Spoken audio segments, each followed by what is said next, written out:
I connect them.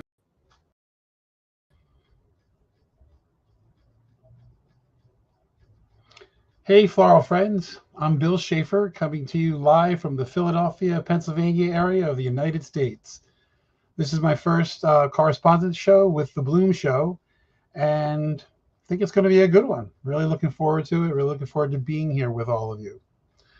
I've changed my topic a little bit. I was going to start off with something completely different for this first show, and I decided to develop this show more towards sharing and the experience and collaboration and how we grow. I actually call it the operating system of floristry, sharing. I was recently in Holland at the World Cup, and I was being asked to describe what it's like in the United States. Give me an analogy for those who don't educate themselves. Give us an analogy for people who are doing big events but aren't doing the same thing over and over and over again. And I gave them an analogy of a gunslinger in the old Wild West. I said, that fastest gunslinger in the West often wound up dead, being shot by the next fastest gunslinger in the West, and then being shot by the next fastest gunslinger in the West. And I kind of gave that analogy toward floristry, or basically anything in this life. When you stop learning and if you stop sharing, the industry will move on without you and just leave you behind, or in the terms of the Wild West, in the middle of the street, probably outside of a saloon. The reason I actually changed my entire concept of sharing and education for this show was because in my world this week, we lost someone who truly lived the spirit of sharing. His name was Ron Mulray AIFD. He was an educator, an organizer, an amazing performer, a true artist, and last but not least, a friend.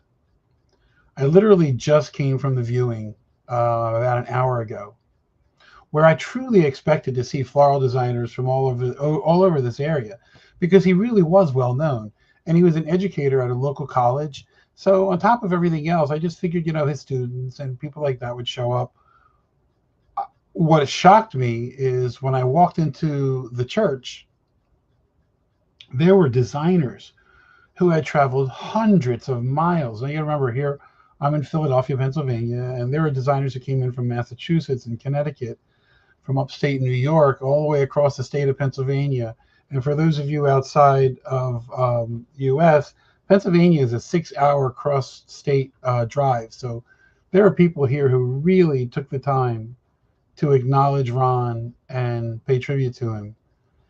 They gathered, not out of duty, not because they had to, but they gathered out of gratitude to stand as a community, to celebrate a teacher and a friend who gave so much of himself. And the gathering in and of itself is proof of that. Ron's life multiplied through others because he never held back what he knew. He was a true sharer. On Facebook, one tribute was listed as, his life and legend will live through those who he taught and shared his vast knowledge of all things. How cool. He truly lived like that. Another summed it up in this way. The world was shattered last night by the sudden passing of Ron Mulray. Ron was an icon, trendsetter, and creative thinker like none other. Ron's legacy is not measured in titles. It lives in the designers, students, and friends who carry his lessons forward. And that is the point of today's topic. Knowledge only grows when it is given away, and more often than not, when it's given away freely. And I don't mean freely in the sense that you don't pay for college, or you don't pay for classes, or you don't pay for time. But when an educator or somebody sharing any knowledge within the floral industry is holding back, not giving you all, it's not freely. You have to give it all in order for us all to grow as a community, to evolve, and to stay strong as a community. Chris and I, Chris being Christine Kratt, my wife and partner in the floral business and in life, We've been on our own lifelong journey of self-improvement and self-education. The most recent step on that journey for us was a 3-day masterclass with Bart Hassam from the Burma Art Institute in Alsmeer, Netherlands. Even after decades of designing, teaching, and leading, we both truly accept that the greatest risk is believing that you already know it all. Bart told the class, "I'm an open book. I teach everything I know because you will never do it like me. You'll take what you learn and it will become yours." What a really great thought. What a really great way to approach being an educator. That line was reinforced in our heads because it's what Chris and I already believe. Sharing is not just about what you take in, it's also about what you give back. At Burma, we didn't only learn from Bart, we also began teaching and sharing our knowledge of event design with students there from around the world. And that is the cycle. You learn, you share. And in sharing, you create space for the next designer to do the same. Sharing doesn't only come from teachers and educators. It comes from someone sitting at the desk and across from you, someone standing next to you at a design table, not trying to hide what you're doing, but really giving of yourself. And I do find that in floristry, especially in my personal experience, that really is the way. But it needs to continue, even further. The idea that sharing is the infrastructure of the floral industry runs through this entire industry. And you can hear it in the voices of every link in the chain, from growers and wholesalers, distributors, bouquet makers, florists, event designers, everywhere. Now, I do apologize in advance because I do have to look at the screen for a couple things that I wrote because I don't want to misquote people. There's some really important things that I have here, and I think it's going to be really important to just let people know exactly what has been said by some of these companies. One group out of Europe, founded in Scotland, Floral Fundamentals, bridges growers and florists directly. Their mission states, "Our aim is to share practical information connecting florists directly with growers." That single sentence translates into better handling, clear feedback on vase life, and flowers that last longer for the consumer. Everybody wins. Growers, wholesalers, bouquet makers, designers, and the consumers who take the flowers home. Cool concept. Chris and I are actually quite honored to be a part of that group and get to travel internationally to see things that the group does. How fantastic. Here in the US, there's the Sustainability Floristry Network actually lists a core principle as communicate with community. Communication in and of itself is about sharing. It's about letting others know what you know. That communication is key. Research and best practices are shared openly. Designers across the world, move away from certain practices. Growers can prove responsibility. Wholesalers can market sustainable options, and designers can stand in front of clients and say, "This is the new way forward." And that only happens not just because of product development, but it happens because of the knowledge that gets shared among designers and especially wholesalers, teaching designers what these new products actually are. My wife and I are both members of AIFD, and they put it in a single mission statement: to advance the art of professional floral design through education, service, and leadership. Every symposium, every chapter program, every accreditation is built on designers opening their books and passing knowledge along. In Europe, at least Europe-based, but worldwide attraction is EMC, the European Master Certificate. It runs on peer learning. No one actually graduates individually when you're in the final class. Designers from different countries bring different cultural perspectives and mechanics, failures and solutions. And in that exchange, everyone evolves, which is kind of how it should be. We all learn, we all fail, we try again, and we move forward. SAF, the Society of American Florists, takes sharing directly to the sidewalks.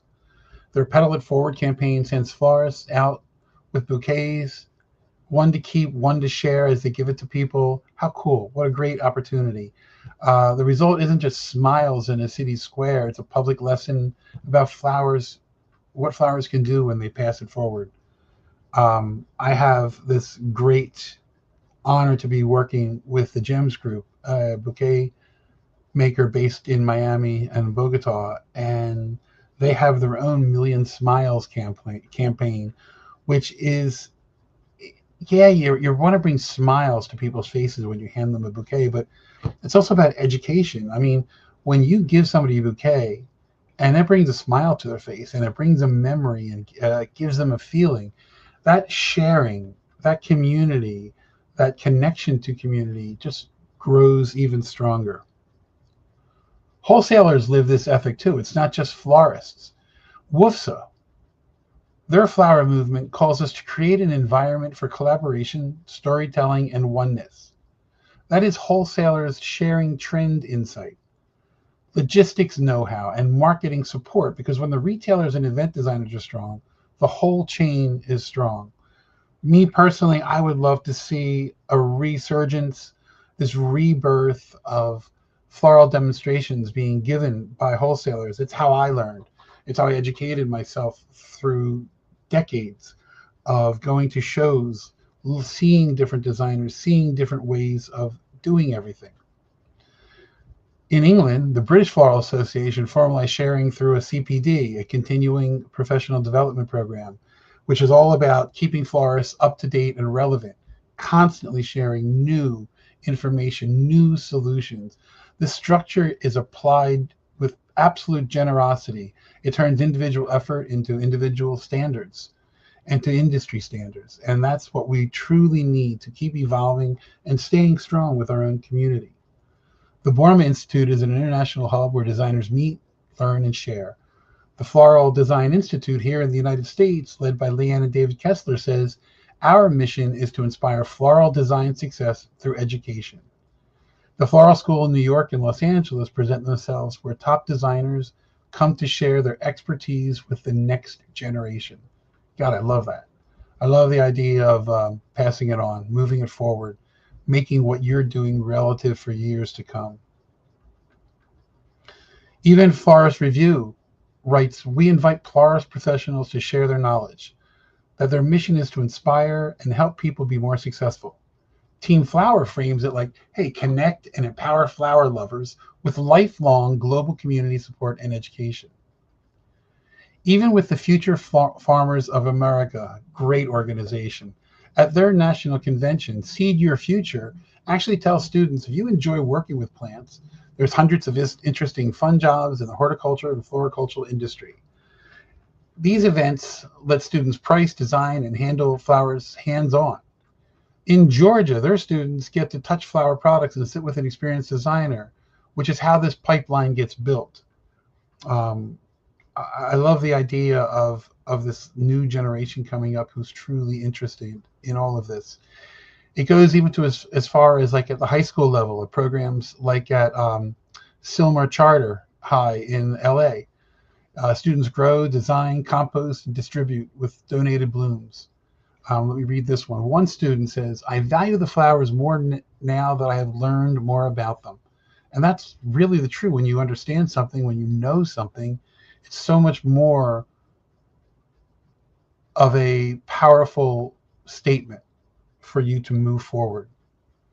Teams are where all of this becomes real. At large exhibitions that my wife and I do in Philly, Oman, Japan, or complex weddings, none of it happens without teams of designers, each person sharing, bringing their cultural influences and problem-solving approaches.